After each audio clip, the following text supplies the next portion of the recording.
SOS to other metalworkers. I've been forging pendants out of 3/16" hot-rolled steel round stock. All was going well until I ran out and got some more from my good old local standby fab shop. The problem is this round stock forged like crap. It drew out well for a while, then began to fray and split at the ends, becoming hardened and impossible to forge weld back into a point. This can be due to poor technique, using too much heat or trying to draw out the material too quickly, so I grabbed what I had left of my old original stock and drew it out with the same exact heat and blows I've been using right along, and was met with the same success as I had previously. So, all other variables being the same, I figure there's something wrong with this new batch of stock. This points to variation in composition or treatment rather than technique. This new stock could be a higher carbon steel or some strange alloy. High carbon steel has to be forged at a higher temperature, which would explain why it frays toward the end of the heat, except one of them I kept red hot as I forged with the same split end result. Steel from different origins and suppliers can have laminations or residual stresses that could be contributing to the fraying and the work hardening. A lot of people don't know you can test the composition of a steel by observing the sparks they make when they're cut.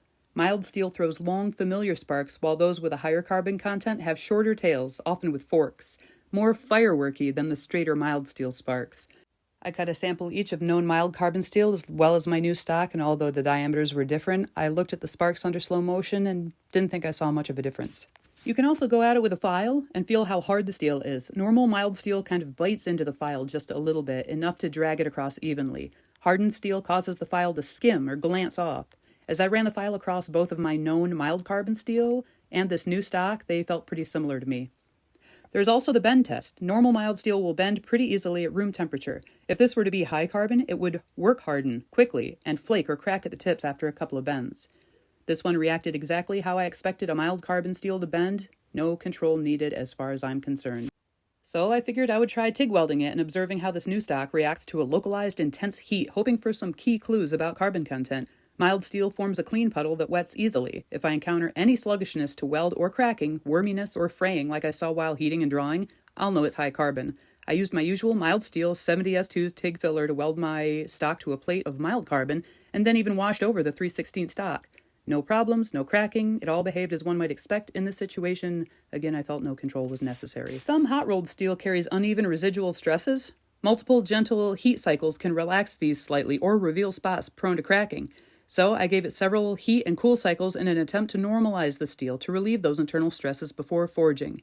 So if these repeated hot and cool air cycles don't improve the material's ductility, the steel's problem is intrinsic to what it is, not how it was processed, because the normalization didn't help at all.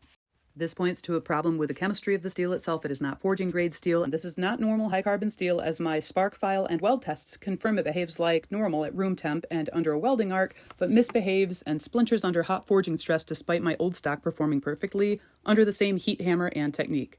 Attempts at normalizing it did nothing to fix the problem, and it fails the only test that matters to me, which is the hot draw ductility.